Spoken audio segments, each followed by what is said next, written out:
Make sure you DP those in the booth, not outside, it's too cold. Doug, those drums you were talking about, they should be here tomorrow or the next day. What drums? Right. I'm coming, I know. There's my bald.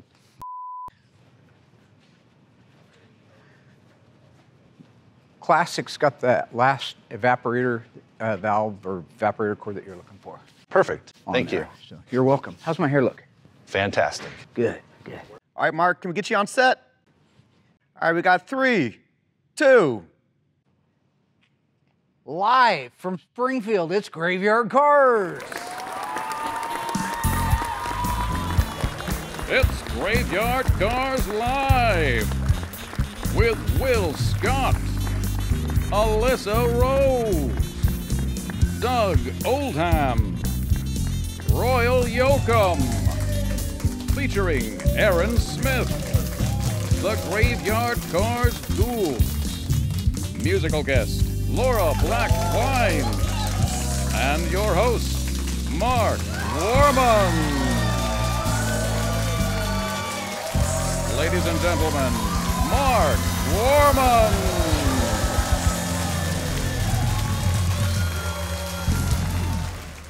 Graveyard Carz has been on air since 2012. That's 11 years. Over those 11 years, we've produced 16 seasons, that's prior to the one you're watching now. Each season was 13 episodes, except for the very first one, which was only 6 episodes. Now, the most cars we ever delivered in any one season is 4. We are shattering that record this season. This is an account of the cars that we have done in the seasons they were done in and how we are shattering that record this season. The very first car that we ever delivered to the audience was a 1970 Plymouth Roadrunner. This car is a 383 automatic on the column, black bench seat, pretty plain car. Beautiful car when it was done. It was FC7 in violet. That was delivered in episode 4 of season 1. Now in season 2, which was a full 13 episodes, again, we only were able to complete 1 car. If you go back and you actually watch the earlier episodes of Graveyard Carz, you can see 2 reasons why that probably happened. Because that was the second to the lowest production for any season. Not the point. We finished a 1971 Dodge Charger RT. This was a factory 440 6-pack automatic on the floor, green on green, GF7 car, air grabber hood. It was a really pretty car considering it was green outside, green vinyl top, and green interior. This car is only one of 98 that was ever made. And when you see it going down the road in all that green and all of its glory, you can't help but look.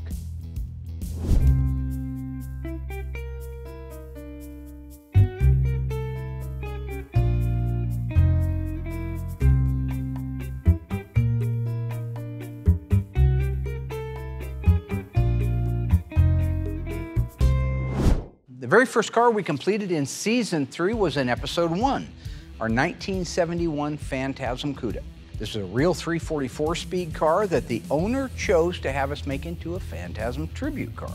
And we took a few Tony liberties on it, but not a lot of them. We didn't put the sunroof in it, and we didn't flare the quarters, but the rest of it was very much in the spirit of the original Phantasm. Oh yeah. And that's the one that you got to meet one of your idols. Yeah, Don Coscarelli and also A. Michael Baldwin came out. But that was a really fantastic car when it's done. Don Coscarelli, Michael Baldwin took off in it driving, and we didn't see him for hours. I love this car. They had fun. I'd say, and speaking of liberties, they took a few liberties. Seeing if I can send him a quick email or... But it was a beautiful car. Oh yeah. So the second car we did that season, episode 2 in this case, was a AAR Cuda, 1970, FY1 Lemon Twist yellow. That one we didn't do the whole thing, it was body and paint, and then we took it up to Chris Driscoll and he took care of the 346 barrel? 6 barrel? Yeah, 346 barrel. Yeah, 4-speed. All numbers matching car. Gorgeous car. That was when I got to do the Hot Wheels track, by the way. You did, yeah. Well, it was a vindication, right? Because the first time you lost and then you came back and then you... A little bit of practice. I think I won every time I went up there, if I'm remembering right. We do have evidence of that. Well, you can have all the evidence. That was a beautiful car. That's true. The third car that we did in season 3 was the rarest Challenger to date for Graveyard Cars, a 1970 Dodge Challenger RT 440 Magnum automatic. Console shift, houndstooth interior, plum crazy, black bumblebee stripe, luggage rack, and the infamous M51 power sunroof. This car was without a doubt a one-of-one car when it was built, no question about it. This was also the first time Tony D'Agostino ever came out and was on the show. He gave you a little bit of trouble. You know there's a difference. Do you have the right speaker grills for it? Difference in what? Barracuda and Challenger. Well, he just loves to find things that I misspeak about. It's not that I don't know them, he just likes to find things I misspeak about. Yeah, of course. The last car in season 3, the last 2 episodes, in fact, were dedicated to Tom Partridge's 1969 Daytona. R4 red, bright white interior, white bumblebee. White stripe and wing. Yeah. Was it 440? 440 Magnum, automatic on the floor. Beautiful car. Gorgeous car. Single stage paint on that one. And one of the most pain in the ass customers we've ever had in history. Actually, I'm gonna take that one back too. The biggest pain in the ass we've had in history. But we do love him. We just don't have anything to do with him. His family was pleasant. His family was wonderful, good people. God rest their souls. They're still alive. And if you guys are keeping track, that is 4 cars in one season. By season 3, we did 4. That was a record at the time. All right, starting up with season 4 of Graveyard Cars, we went backwards. We got 2 cars done. Starting with the 1972 Dodge Charger Rally. This is a 318 automatic with the Rally package on it. Factory FY1 top, banana yellow in Dodge. Plymouth is lemon twist yellow. A beautiful car, numbers matching. The gentleman, the true real life version of Sparky Griswold. He bought this car in 1972, ordered it with a 318 so it'd get good mileage because he wanted to take his family all over the country in that car. That is the American dream. That's the American dad, and he did it. They have pictures all over the place in that car. Great. It's beautiful. Sons since then have gotten married, grandsons have gotten married next to that car. It is a beautiful car and a beautiful tribute to a wonderful man who, sadly, in the last couple of years, we did lose Jim. I follow him on Facebook. We stay in touch because once you're in the Graveyard Cars family, you're in it. He touched so many millions of lives, a wonderful human being. So I'm glad we had an opportunity to do that one. So the only other car we did that season was a wing car, a 1970 Superbird that belonged to the Hills. It was in Alpine White, 440 Super Commando automatic, and that car had an amazing story. It's just incredible that the car has sat for 30 plus years with no paint on it. Mike came across it and another one, ended up buying them both. Restored them both. Restored them both. Well, he did the Housed first. them both. I did one of them, he did the other one, right? And this is another American family. When this car was done, him and his son flew out for the reveal, along with the guy who had it in the field for 30 years, Mike's wife, beautiful Jen. They all came out, we revealed the car to him, and after that, unbeknownst to me, they hopped in the car and drove 4,000 miles home to Sumter, North Carolina in that car. That's an epic road with trip. no trouble on a freshly restored car, which is on itself quite a miracle. So when you look at the car, the family, the history, the road trip, it was a great way to button up season 4. Now, one car that we have that actually doesn't fit technically into season 5 was a request we had from Velocity. They said, do you guys have a car, a story that we could use for Dream Car Week? And we were working on Kimberly Cook's 1970 Plymouth Barracuda convertible. And it has such a great story to it. We were so close to finishing it, we decided to make that a stand-off episode of its own. But even today, one of the most touching and heartwarming stories, one of the most deserving people. She loves that car, she drives it all the time. But if you look back through that episode and you look at the pictures of her as a little girl next to her dad working on the car, I mean, that's what it's all about. It was a beautiful EF8 green 3-3 2-barrel air conditioning car. And we did change the hood from a flat hood. She wanted the sport hood, J54 sport hood on it. Good choice. And dual exhaust with exhaust tips. And other than that, that car is exactly the way it started life. One unique thing about that car is it did not have a power convertible top. No, it did not. On a Barracuda, standard was a manual convertible top, and optional was a power. Where on a Challenger, you couldn't get a manual convertible top. But that car in its whole, in its entirety, was an amazing episode of Graveyard Cars. So in season 5, we picked up the pace again back to our season 3 levels, and we got 4 cars done, starting off the season with an FE5 Rally Red 1970 CUDA. And I love that car. It was Magdalena beautiful. Daly, yeah. Was that the first It was the color first rally red that- we'd ever done, yeah. Yeah, that was Will's first time painting. That was first time painting. That was Will's first time along with Alyssa on the show. I mean, Alyssa had been on in earlier seasons, but they both officially came back on after we got rid of Chips and Long Turd. But we brought Alyssa and Will in, and really Graveyard Carz began a major transformation at that point. They're a great asset to the company. They were great friends growing up. They'd known each other forever. And the work that they do now, even collectively as a team, you can see it reverberate throughout every car that we do. But the CUDA itself was a 1973-83 four-speed CUDA. It wasn't numbers matching because the original engine was gone. It was in pretty bad shape when we got it, but when it was done, it was beautiful, and they just absolutely loved it. Still have and love the car today. So the next car in season 5 we did was another 1970 CUDA. This one was EV2 Tour Red. This is the one that had the sabotaged engine. Somebody, and we probably have a feeling of who did it, but we can't prove it. It's unknown. Somebody had poured sand down a freshly restored engine and ruined it. So when it came time, we were all done with the body, all done with the paint, ready to deliver it, fired it up. We fired it up initially, but it had sat for a couple of years. It was during those couple of years that somebody sabotaged the engine. We had to tear the engine completely back down again, completely rebuild it back up again, bore it 60 thousandths over. But at the end of the day, it was a beautiful car. It was a very rare car. It was one of the highest options cars we've ever done because it had rear window louvers, rear spoiler, EV2 Tour Red, hockey stick stripe, automatic with console on the floor. It was a well-optioned car, and that car ended up going home to Switzerland. Wow, so other than Canada, that was like our first Other than international. Canada, that was the first international Going one. abroad. Going abroad. Sexist? No, it means overseas. Okay. Well, I don't call them broads. I think of them as equals. Abroad, it's one word. So the next car in season 5 was one of my favorites, 1970 Challenger RT 446 pack, black interior, FC7, white vinyl top. I love the 1970 Challengers, and this one was incredible. Stripe Delete. It was a nicely optioned car, but they didn't even go for the stripe. There was no stripe on it at all, so it just had the RT badges on the fenders. But it was all numbers matching car. I think in the end, it was one of the few cars that was real pure that didn't have any excuses when it was done. That brings us up to the 4th car we delivered in season 5, which is my favorite car of all time, 1970 Dodge Charger RT, 426 Hemi, 4-speed. What color is it? FK5 burnt orange.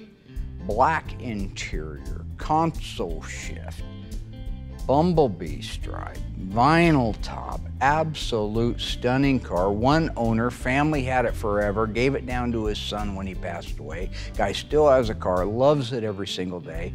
And the biggest reveal in Graveyard Carz history at that time was that car at PK Park in Eugene, Oregon. Remember, there was like that was a massive reveal. Over a million people in And you the had stands. to train. Yeah, I had to train because I was going to throw out the first pitch. They wanted me to throw out the first pitch. And what it was, I wasn't training that I could get the ball across. I was training that I wouldn't hurt the guy. You've seen the Bionic No, you did a good Man. job because you got it across. Just across, but not so much. Right, that like if I'd have put any more on Yeah. it, he could have lost a kidney I'm sure or he an eye. appreciated that, especially having to play the game afterwards. But that was a very fun episode and an amazingly beautiful car. That is 4 cars completed in season 5. Now, folks, the reason we're counting these down is because, as I mentioned earlier, this is a record-breaking season for the number of cars that we got done. So we wanted to count off the cars that were done this season concurrently while we're doing the catch-up. One car, a 1970 Dodge Super Bee 446-pack 4-speed, belonging to a gentleman who bought it brand new when he was stationed in Vietnam. Still has the car today. He could still whoop my ass today. Loves the car. It's a fantastic car with a fantastic story. You said he was like Colonel Jessup from A Few Good Men. I think you said that, but I would agree. I mean, I think he was tougher than Colonel Jessup by a long shot. Yeah, this guy wouldn't have got caught in the end. Colonel Jessup got caught. His ego was writing checks, his body can't cash. That's true. But that car went home, and even though it went home in an unenclosed trailer, an open trailer, if you will, I was worried to death that it would have a chip, a damage, something, and it got home perfect. That's because that's fate. That is 1 car for the season.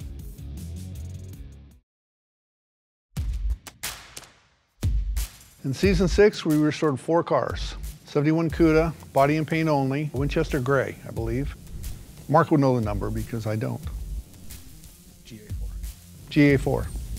Thanks, Mark. It had rear window louvers, rear spoiler, black billboard stripes, and a shaker hood. Beautiful car. That was the first time we've done that color. And again, it's too bad we didn't get to actually assemble the car. Yeah, it turned out really nice. Thank you. So the second car that we did in the 6th season was Phil Goldberg's 1968 convertible GTX. We do a lot of reveals here, and everybody at home knows I'm not a big fan. This was one that was really cool. An epic WWE reveal. It even left the big wrestler smiling from ear to ear. Super Commando engine and a 4-speed manual transmission. Speaking of GTXs, the next one we finished was the 67 GTX for Brett Torino. This car featured a 426 Hemi and a 4-speed manual transmission. This car is just like its owner, a one-of-a-kind priceless gem. After the GTX, we completed a 72 Dodge Charger. This was a special edition with a 400 Magnum, a manual 4-speed transmission. With Murray being a cancer survivor, it was great to get his car back to him like new.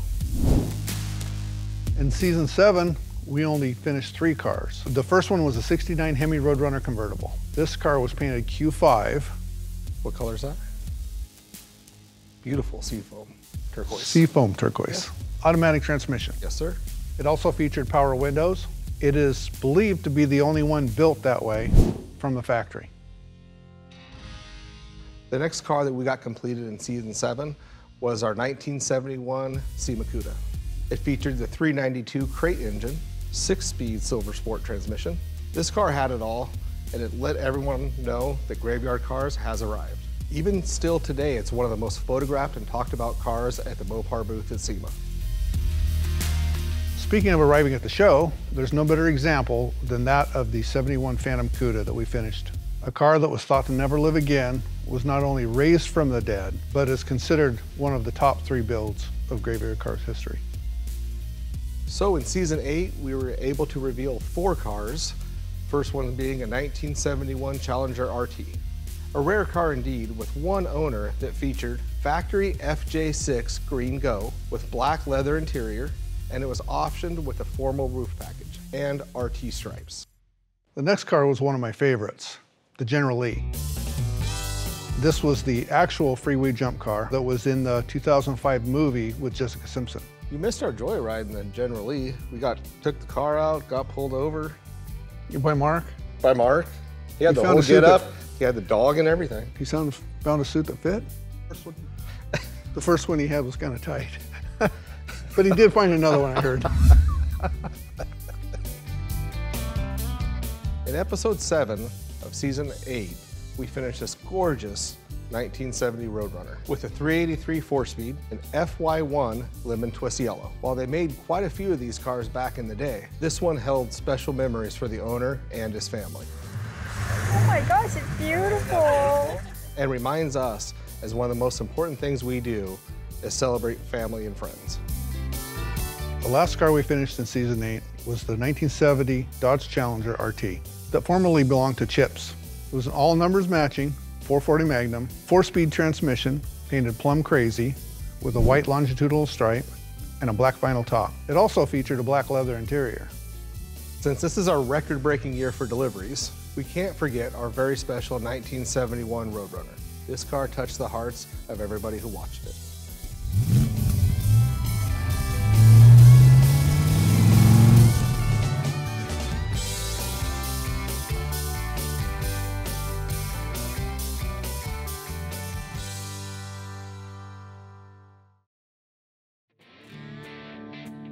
In season 9, we delivered just 3 cars. Episode 1, we completed the world-famous Hellbird, a Superbird tribute with Janik fiberglass conversion parts, a 707 horsepower Hellcrate engine, and a 6-speed manual transmission. This car was unveiled at SEMA 2017. The next car to be finished in season 9 was our Q5 Seafoam Turquoise 69 GTX for Mr. Manning. His father bought it brand new when he was in Vietnam, and it was handed down after he passed away. It featured a 440 Super Commando engine and an automatic transmission.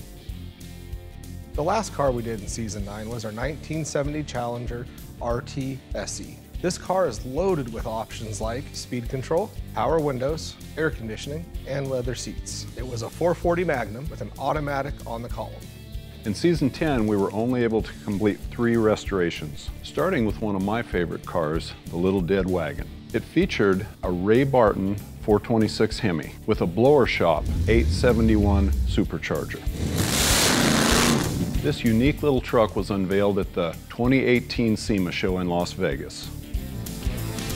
The next car in Season 10 was Jim DeLucci's 1972 340 Duster. Jim had the original window sticker from a car that he bought when he was 16, so Mark was able to duplicate his own car, right down to the custom steering wheel and Krager wheels. The final car of Season 10 was the epic one of one 1970 Dodge Coronet RT convertible. It belonged to our good friend Brett Torino. This car had it all. 426 Hemi, 4-speed transmission, power windows, you name it. Today it's one of the highest valued and one of the rarest B-bodies, with an estimated value of $1.5 million. In Season 11, we only got 2 cars done. First was our 1968 Dodge Charger RT in factory ZZ1 turbine bronze metallic with white interior. It was a 440 Magnum with an automatic transmission. Second car we finished was a 1970 Dodge Challenger RT, 446 pack, with a 4-speed in B7 blue. Now this car was a factory N code 383 that we upgraded to appear like a factory V code Challenger. Mark and I took it out for a ride and had a blast. So for those of you that are keeping track, we're about to introduce the third car of this season, and that car is our Sema TA Challenger. This car had it all, featuring a Hellcat red-eye engine, 5-speed manual transmission, Magnum Force power rack and pinion steering, a Dana 60 rear axle, painted in EK2 Go Man Go orange. So it was one of the funnest builds we've done to date. We got to paint the wheels on it. We did? Well, we got to paint the wheels. Uh-huh. All the fabrication that went underneath the hood to make sure everything fit correctly. The lower control arms looked amazing. Mark hated them. I thought they looked good. Well, what else did you like about it? It was a hit at the show next to Wendell's Hemi Cuda. It was. Got a lot of attention, didn't it? Yes, they did. Shined up really nice. A lot of people, a lot of pictures, and I couldn't be more proud of those 2 cars there.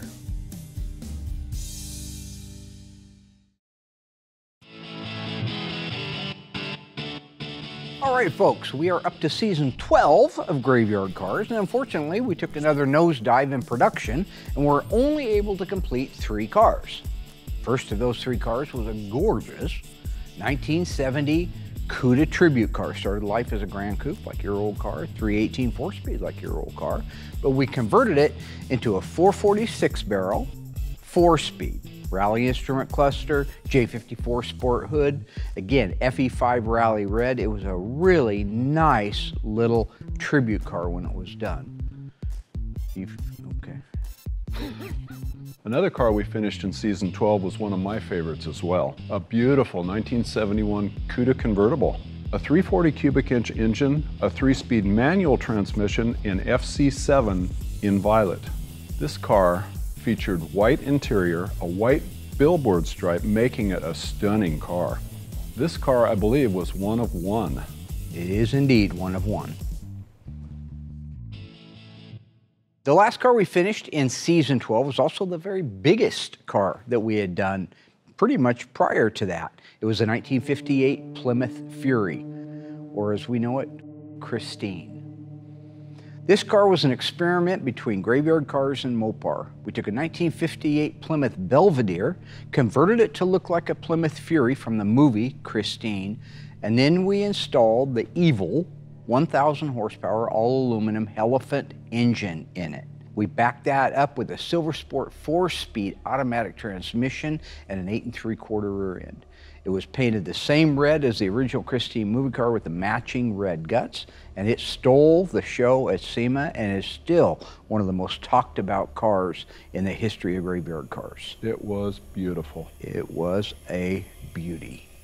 That brings us up to Season 13, which is a real downer because we only delivered 1 car that entire season. Now there's a reason for that.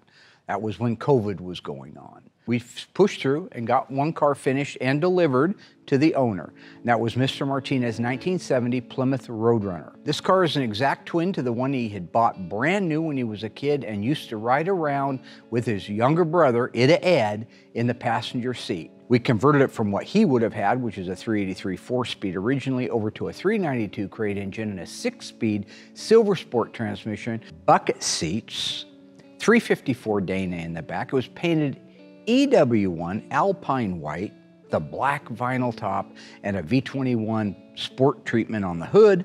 In addition to that, it was one of the most momentous builds and dreams that we've ever done for anyone. And when somebody cries, you know you hit home. It's okay, man. Thank you, Bart. He needs to be shotgun with you at all times. Now in season 14, we got back on track and delivered 4 cars.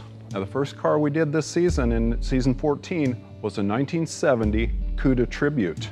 Now we built this car to the owner's specifications. We installed a 446 barrel engine, 6-speed Silver Sport transmission, 354 Dana rear axle. We added the shaker hood, and this car was finished in FJ5 Limelight Green.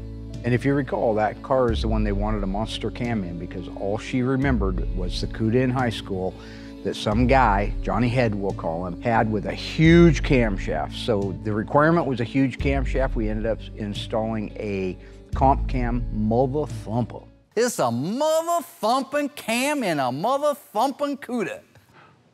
Mother thumper. The next car in season 14 was an epic build that took us nearly a decade to finish. It was a 1969.5 A12 446-pack 4-speed Super B belonging to Dave Johnson.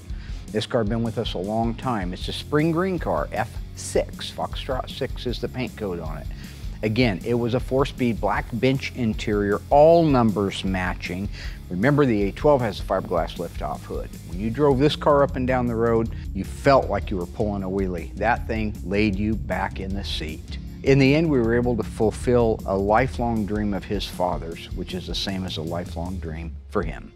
Now the next car in season 14 was our 1969 Charger Daytona. This car featured a 440 Magnum engine and an automatic transmission. It was painted EV2 Hemi Orange and had a black stripe and a black wing. It was an automatic with console and black bucket seats. In addition to that, it was a one-owner car that we were able to bring back to life. It was a beautiful car when it was finished. But don't I recall you getting in trouble with the owners? Yes, I did. I had a brilliant idea for a picture-in-picture thing that I thought was so funny, where I would commentary on their lead interview. Well, I thought it was genius. I thought it was brilliant. And his family had just bought a farm and they were there for the school year and he was bringing his sister. And my dad bought a farm too, June 25th, 1975. I saw him drive by. But they didn't think it was so brilliant. They thought I was disrespectful. So for the record, I was never meaning to be disrespectful. I know for a fact that the gentleman that owns it, Mr. Walton, worked very, very hard his entire life to own those things. I just like to call anybody who has something I don't have a spooner or spoiled. Is that fair? Well, I don't know. The very last car we were able to deliver in season 14 was the beautiful B5 Blue 1969 GTX belonging to Ron West. Lifelong dream car of his to be built. We brought that dream to fruition. In fact, you and I delivered that car personally up to Salem. He wanted every option you could get on it, so we had it. We had a 440 Super Commando, automatic on the floor with console, white bucket seat interior, rally instrument cluster with the tack. This car had a V21 blackout on an air grabber hood, which is gorgeous. He put Krager 5 spokes on it, which I thought was cool. He added air conditioning. There you go. That car had a lot of really fun options. In fact, we even added power windows, which is something I'll never do again because it's impossible to get parts for those. But thank you, Tony's Mopar Parts, for saving my life on that one. So for the record now, over 17 seasons and all of those cars, it brings us to the 4th car that we completed this season, the one you're watching now, a 1969 Plymouth Roadrunner for Mr. Don Jones Jr. What an absolutely fun car and a fun guy that was. It was nothing what I expected when I met him in person. He loved to have fun and joke around. You didn't work on the car. Well, Doug did everything else. Well, the shop did everything else. Okay, so who put the shop in place? You know what? Are you excited to see your car? I've been excited for the last 4 years since I Okay, got a hold don't of date it. how Maybe it's long 4 it years and a took. couple months. Don't but do that. Just anyway. This car was a 383 Roadrunner engine, automatic transmission on the floor with bucket seats and a console.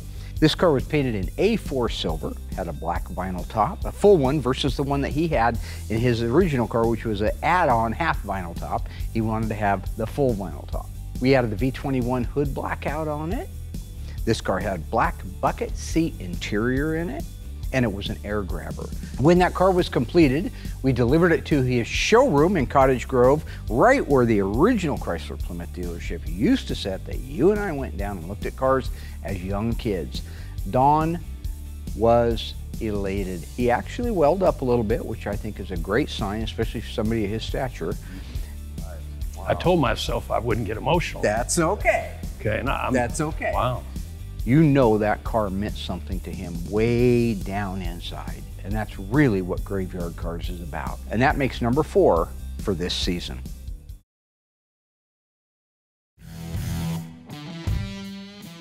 So in season 15, we delivered 3 cars.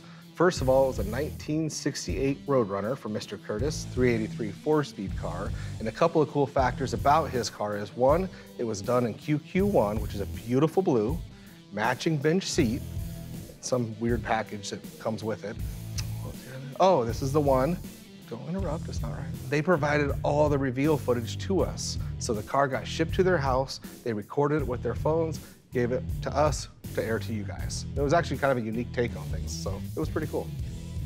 Matching bench seat, blue interior. Matching bench seat, blue interior. With a decor package. That's why I said the decor package. No, you said some funny package. I didn't say funny.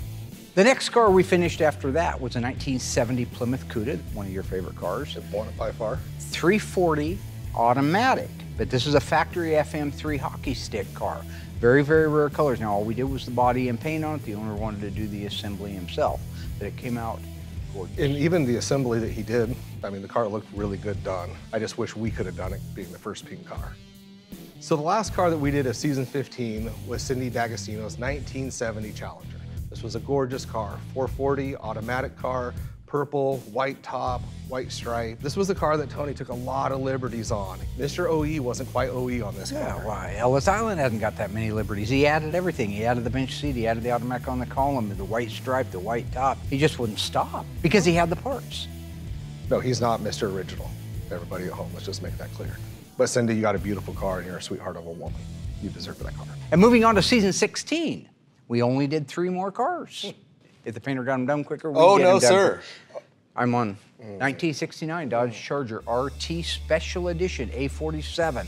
This is a 440 Magnum 4-speed 354 Dana in T7 copper with black interior. Absolutely gorgeous, stunning car. One of my favorite ones to go through the shop. It was a nice car to start with. It really was. It was a beauty when it was done. If you look at that car standing back with everything on it, the bumblebee stripe, the wheels he chose, everything on that car added up to being an absolute stunner. So the car after that we did was a 1970 convertible Roadrunner, EV2 Tour Red. This car was gorgeous, had a convertible top, black bucket seats, 4-speed, and this was a car that we shipped to the owner, and not only that, we shipped Jeffrey to go film it. So it was another great reveal. Little Tiny. Yeah, forget all that pageantry. Tiny takes the Midwest. Yeah, and he had a wonderful flight there, got to spend a few days, relax. It was like vacation for him there. With this car, we did put the air grabber on it, but kind of like Tony with his liberties, it wasn't supposed to have the air grabber on it. Owner wanted it as an option, added on there along with the bucket seats. There's no problems with that. But it was a beautiful car when it was done. It was. And the very last car we did in season 16, probably one of the most epic builds we've ever done, the 1971 Hemi Cuda, otherwise known as Phoenix Cuda. B5 blue, all numbers matching, 426 Hemi automatic. Beautiful car, billboards, factory, leather interior factory, Loaded AM, up the FM. crack shack. Loaded up the old dung shack. That car has got a lot of options on it. More importantly, it's got a lot of history on it. So when you go back and you watch that episode, if you haven't seen it before, get ready because it's an emotional ride. That car died and its owner almost died at the exact same time. This is a great example of what happens when you have faith in something or someone, and the person that you happen to have the faith in is able to bring that car back to His life. team is. That car's not Lazarus and I'm no Jesus, but I'm just saying, that car was dead. And your crew brought it back. Not really so much. I was very involved in that build. All right. If it was up to my crew, it'd still be sitting out back, having to explain to Window why it hasn't even got off to the dipper yet, so. Okay, sir. Brings us up to where we're at now. Okay. Cut.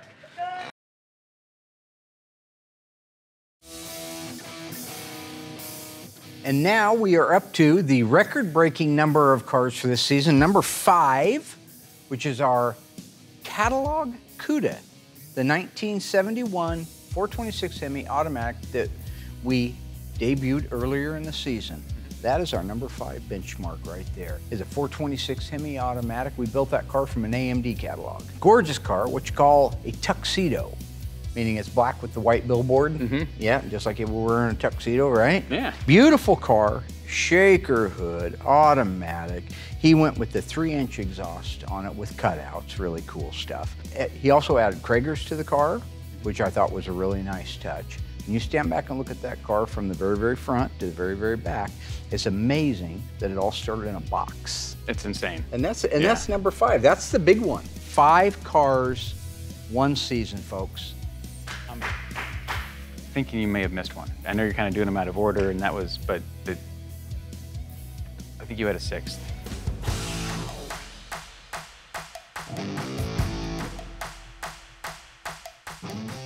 Oh yeah, the Demon. Forgot about that. We delivered 6 cars. Count them, 6 cars that we got done this season. The other one you haven't seen yet. You've seen bits and pieces of it over the season and seasons, but our 1971 Dodge Demon, Mr. Norm's car, went home to the owner, who, by the way, is ecstatic about it. This is its reveal because we're planning on having a more robust backstory on the car next season, but I wanted it's home, it's with the owner. I'm gonna count it as 6. That's the rule, that's the new benchmark for it. Look at that car. Car ran and drove wonderful. 340 6-pack, Mr. Norm's car, 4-speed. Houndstooth interior, beautiful. Right? Love the houndstooth interior. It's one of my favorites. That's gorgeous, absolutely. And it's a bench seat houndstooth. Is this the only Mr. Norm's car we've done so far? It's the only Mr. Norm's car we've ever done to history, and it is documented like you haven't seen. You got it all, the original bill of lading, the original point of sale, window stickers, you name it, they are all there. That car is loaded with documentation and all numbers matching. FE5 Rally Red, an amazingly unique car. You look at from the grille on the Demon, which is incredible looking, to the taillights, which are all by themselves just for the Demon. It's a one-of-a-kind car that needed just about everything imaginable done to it in the way of metalwork. But when it was done, and you stand back and look at it, it's a fantastic car and a great representation of what we do. That is 6 cars, 1 season. That's amazing. That's the record. That's the record. That's a world record, folks, right there. So when you're watching me inside there, enjoying rolling through the gears, keep in mind that that car is our record-holding car.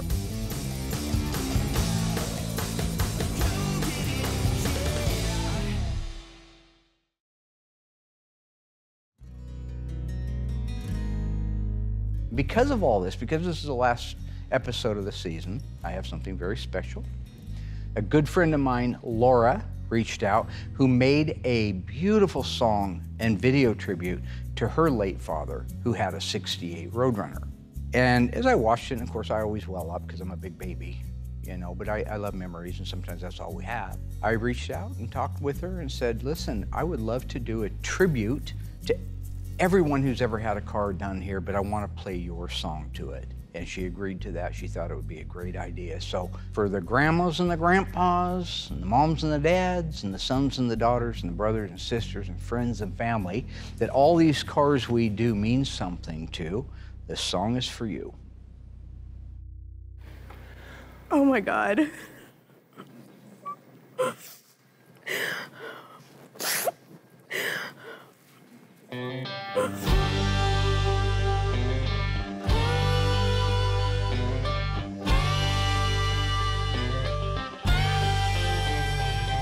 May have bought that old white car and he may have made it shine, but my daddy made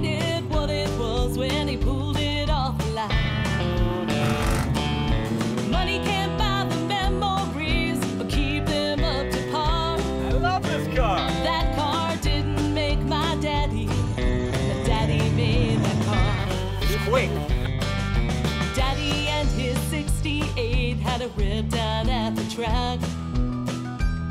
Blowing doors off on every run, open headers and slicks on back. Not a car around could match up to that old 4-speed in those days. Oh, like the good old days. We'd beg to hear about that car. He'd just smile and say, he'd say them burning tires and octane, they smell just like cologne. One by one I'd line them up, I'd send them on back home. That quarter mile took seconds, but the memories they last. That's so cool. You can sit back in that driver's seat, but you can't relive the past. Just like I remember. You can sit back in that driver's seat, but you can't relive the past. These will keep it forever, and his son will pass off to his children. Daddy hung up his racing keys when he and Mom were wed. Ran machines in a factory just to keep our family fed.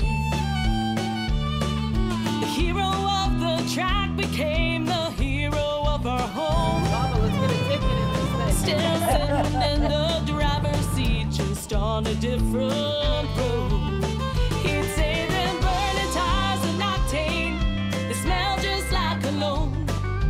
One by one I'd line them up, I'd send them on back home. Oh, Mark, I'm impressed. That quarter mile took seconds, but the memories they last.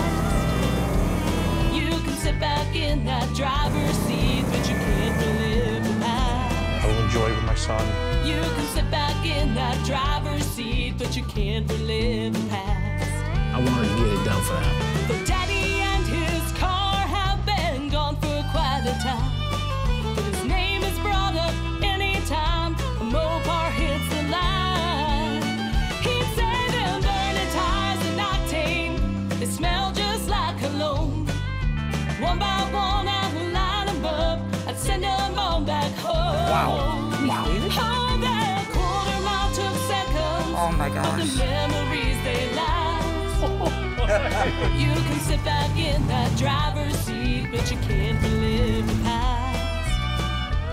You can sit back in that driver's seat, but you can't relive the past.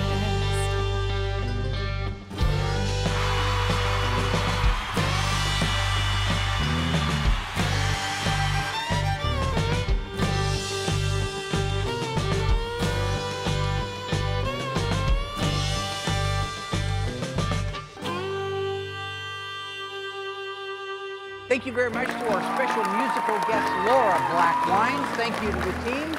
See you next time. Good job, everybody.